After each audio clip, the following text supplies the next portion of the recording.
श्री गणेशाय नमः। ओम नमो भगवते वासुदेवाय।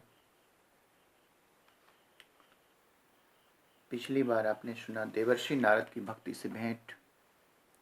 अब मैं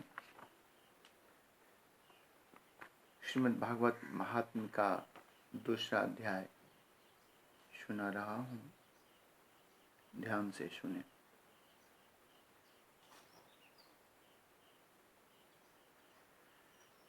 भक्ति का दुख दूर करने के लिए नारद जी का उद्योग। नारद जी ने कहा, बाले, तुम व्यर्थ ही अपने को क्यों खेद में डाल रही हो? अरे, तुम इतनी चिंतातुर क्यों हो? भगवान श्री कृष्ण के चरण कमलों का चिंतन करो। उनकी कृपा से तुम्हारा सारा दुख दूर हो जाएगा। जिन्होंने कौरवों के अत्याचार से द्रौपदी की रक्षा की थी और गोप सुंदरियों को शनात किया था, वे श्री कृष्ण कहीं चले थोड़े ही गए हैं। फिर तुम तो भक्ति हो और सदा उन्हें प्राणों से भी प्यारी हो। तुम्हारे बुलाने पर तो भगवान नीचों के घरों में भी चले जाते हैं। सत्य, त्रेता और द्वापर, इन 3 युगों में ज्ञान और वैराग्य मुक्ति के साधन थे, किंतु कलयुग में तो केवल भक्ति ही ब्रह्म सायुज्य मोक्ष की प्राप्ति कराने वाली है। यह सोचकर ही परमानंद चिन्मय मूर्ति ज्ञान स्वरूप श्री हरि ने अपने शत स्वरूप से तुम्हें रचा है। तुम साक्षात श्री कृष्ण चंद्र की प्रिया और परम सुंदरी हो। एक बार जब तुमने हाथ जोड़कर पूछा था कि मैं क्या करूं, तब भगवान ने तुम्हें यही आज्ञा दी थी कि मेरे भक्तों का पोषण करो। तुमने भगवान की वह आज्ञा स्वीकार कर ली। इससे तुम पर श्रीहरि बहुत प्रसन्न हुए और तुम्हारी सेवा करने के लिए मुक्ति को तुम्हें दासी के रूप में दे दिया और इन ज्ञान वैराग्य को पुत्रों के रूप में। तुम अपने साक्षात स्वरूप से वैकुंठ धाम में ही भक्तों का पोषण करती हो। भूलोक में तो तुमने उनकी पुष्टि के लिए केवल छाया रूप धारण कर रखा है। तब तुम मुक्ति, ज्ञान और वैराग्य को साथ लिए पृथ्वी तल पर आई और सत्य युग से द्वापर पर्यंत बड़े आनंद से रही। कलयुग में तुम्हारी दासी मुक्ति पाखंड रूप रोग से पीड़ित होकर क्षीण होने लगी थी, इसलिए वह तो तुरंत ही तुम्हारी आज्ञा से वैकुंठ लोक को चली गई। इस लोक में भी तुम्हारे स्मरण करने से ही वह आती है और फिर चली जाती है, किंतु इन ज्ञान वैराग्य को तुमने पुत्र मानकर अपने पास ही रख छोड़ा है। फिर भी कलयुग में इनकी उपेक्षा होने के कारण तुम्हारे ये पुत्र उत्साहहीन और वृद्ध हो गए हैं। फिर भी तुम चिंता न करो, मैं इनके नवजीवन का उपाय सोचता हूँ। सुमुखी, कली के समान कोई भी युग नहीं है। इस युग में मैं तुम्हें घर घर में प्रत्येक पुरुष के हृदय में स्थापित कर दूंगा। देखो, अन्य सब धर्मों को दबाकर और भक्ति विषयक महोत्सवों को आगे रखकर यदि मैंने लोक में तुम्हारा प्रचार न किया तो मैं श्रीहरि का दास नहीं। इस कलयुग में जो जीव तुमसे युक्त होंगे वे पापी होने पर भी बेखटके भगवान श्री कृष्ण के अभय धाम को प्राप्त कर लेंगे। जिनके हृदय में निरंतर प्रेम रूपनी भक्ति निवास करती है, वे शुद्धांतः कर्ण पुरुष स्वप्न में भी यमराज को नहीं देखते। जिनके हृदय में भक्ति महारानी का निवास है, उन्हें प्रेत, पिशाच, राक्षस या दैत्य आदि स्पर्श करने में भी समर्थ नहीं हो सकते। तप, वेदाध्ययन, ज्ञान और कर्म आदि किसी भी साधन से भगवान बस में नहीं किए जा सकते। वे केवल भक्ति से ही बसीभूत होते हैं।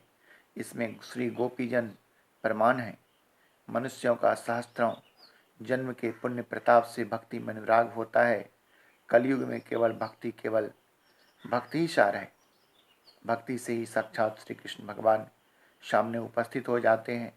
जो लोग भक्ति से द्रोह करते हैं वे तीनों लोकों में दुख ही दुख प्राप्त पाते हैं। पूर्व काल में भक्त का तिरस्कार करने वाले दुर्वासा ऋषि को बड़ा कष्ट उठाना पड़ा था। बस व्रत, तीर्थ, योग, यज्ञ और ज्ञान चर्चा आदि बहुत से साधनों की कोई आवश्यकता नहीं है। एकमात्र भक्ति ही मुक्ति देने वाली है। सूत जी कहते हैं, इस प्रकार नारद जी के निर्णय किए हुए अपने महात्म्य को सुनकर भक्ति के सारे अंग पुष्ट हो गए और वे उनसे कहने लगी। भक्ति ने कहा, नारद जी, आप धन्य हैं। आपकी मुझ में निश्चल प्रीति है। मैं सदा आपके हृदय में रहूंगी, कभी आपको छोड़कर नहीं जाऊंगी। साधु, आप बड़े कृपालु हैं।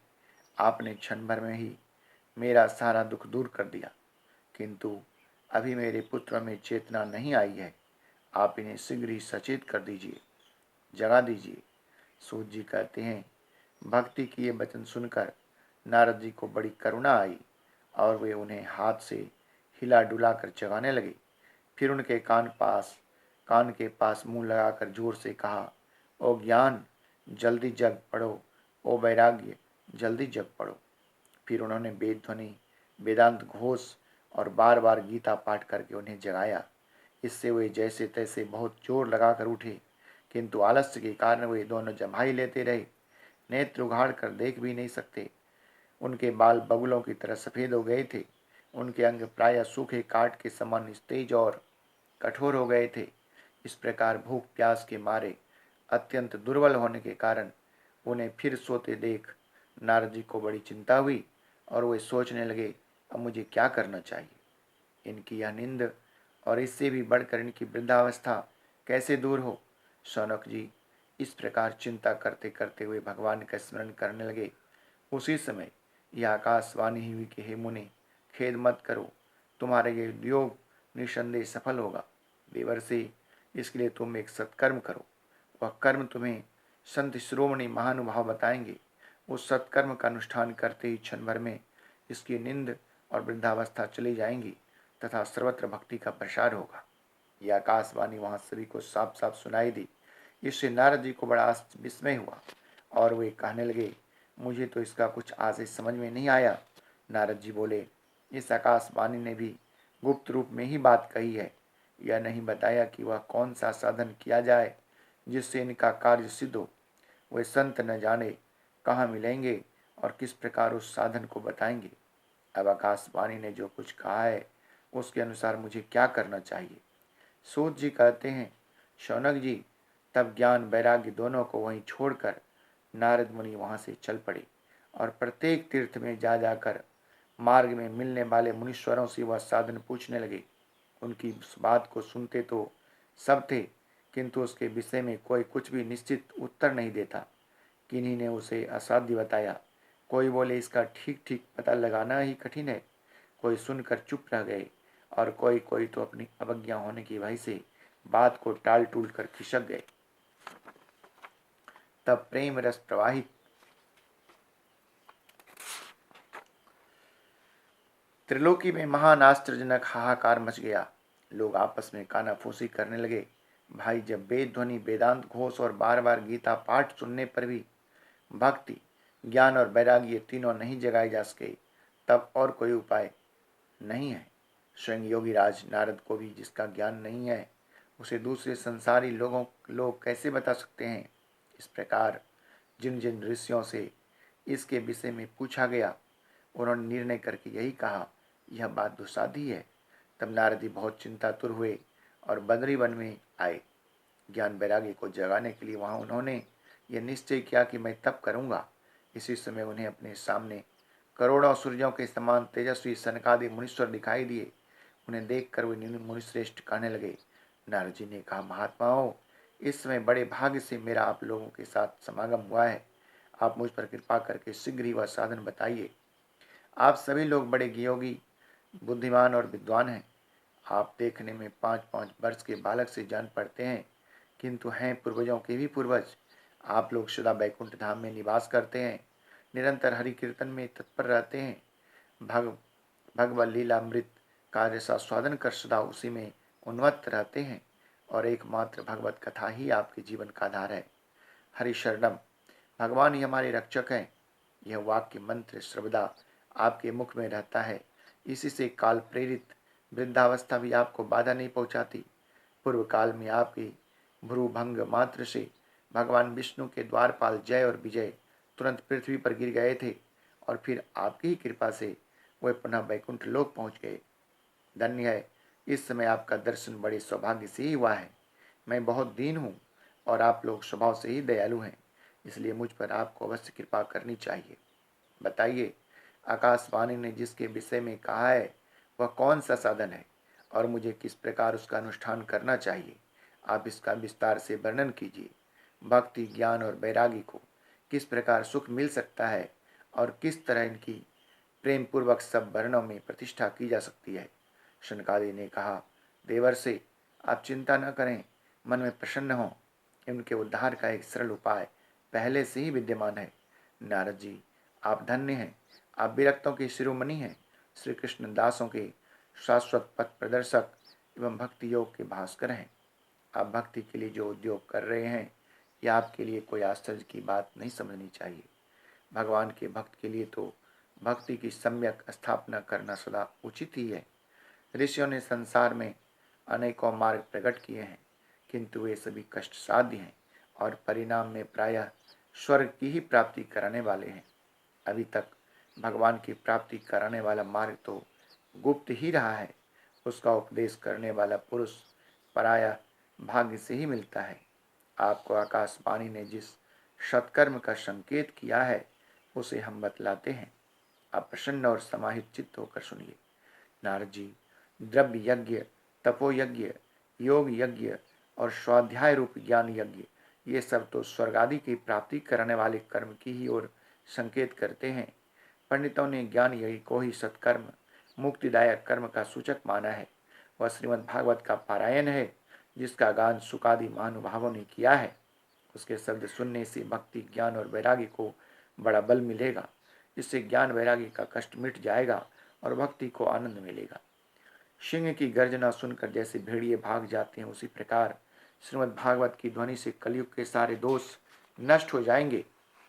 तब प्रेम रस प्रवाहित करने वाली भक्ति, ज्ञान और वैराग्य को साथ लेकर प्रत्येक घर और व्यक्ति के हृदय में क्रीड़ा करेगी। नारद जी ने कहा, मैंने वेद वेदांत की ध्वनि और गीता पाठ करके उन्हें बहुत जगाया, किंतु फिर भी भक्ति, ज्ञान और वैराग्य तीनों नहीं जगे। ऐसी स्थिति में श्रीमद् भागवत सुनाने से वे कैसे जगेंगे? क्योंकि उस कथा के प्रत्येक श्लोक और प्रत्येक पद में भी वेदों का ही तो सारांश है। आप लोग शरणागत वत्सल हैं तथा आपका दर्शन कभी व्यर्थ नहीं होता, इसलिए मेरा यह संदेह दूर कर दीजिए। इस कार्य में विलंब न कीजिए। शनकादि ने कहा, श्रीमद् भागवत की कथा वेद और उपनिषदों के सार से बनी है, इसलिए उनसे अलग उनकी फलरूपा होने के कारण वह बड़ी उत्तम जान पड़ती है। जिस प्रकार रस वृक्ष की जड़ से लेकर शाखाग्र पर्यंत रहता है, किंतु इस स्थिति में उसका आस्वादन नहीं किया जा सकता, वही जब अलग होकर फल के रूप में आ जाता है तब संसार में सभी को प्रिय लगने लगता है। दूध में घी रहता ही है, किंतु उस समय उसका अलग स्वाद नहीं मिलता। वही जब उससे अलग हो जाता है तब देवताओं के लिए भी स्वादवर्धक हो जाता है। खंड ईख के ओर छोर और बीच में भी व्याप्त रहती है, तथापि अलग होने पर भी उसकी कुछ और ही मिठास होती है। ऐसी यह भागवत की कथा है। यह भागवत पुराण वेदों के समान है। श्री वेद व्यास जी ने इसे भक्ति, ज्ञान और वैराग्य की स्थापना के लिए प्रकाशित किया है। पूर्व काल में जिस समय वेद वेदांत के पारगामी और गीता की भी रचना करने वाले भगवान वेद व्यास खिन्न होकर अज्ञान समुद्र में गोते खा रहे थे, उस समय आपने उन्हें 4 श्लोकों में इसका उपदेश किया था। उसे सुनते ही उनकी सारी चिंता दूर हो गई थी। फिर इसमें आपको आश्चर्य क्यों हो रहा है? जो आप पर हमसे प्रश्न कर रहे हैं, आपको उन्हें शोक और दुख का विनाश करने वाला श्रीमद् भागवत पुराण ही सुनाना चाहिए। नारद जी ने कहा, महानुभावों, आपका दर्शन जीव के संपूर्ण पापों को तत्काल नष्ट कर देता है और जो संसार दुख रूप दावानल से तपे हुए हैं, उन पर शीघ्र ही शांति की वर्षा करता है।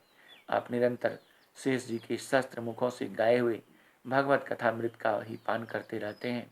मैं प्रेम लक्षणा भक्ति का प्रकाश करने के उद्देश्य से आपकी शरण लेता हूँ।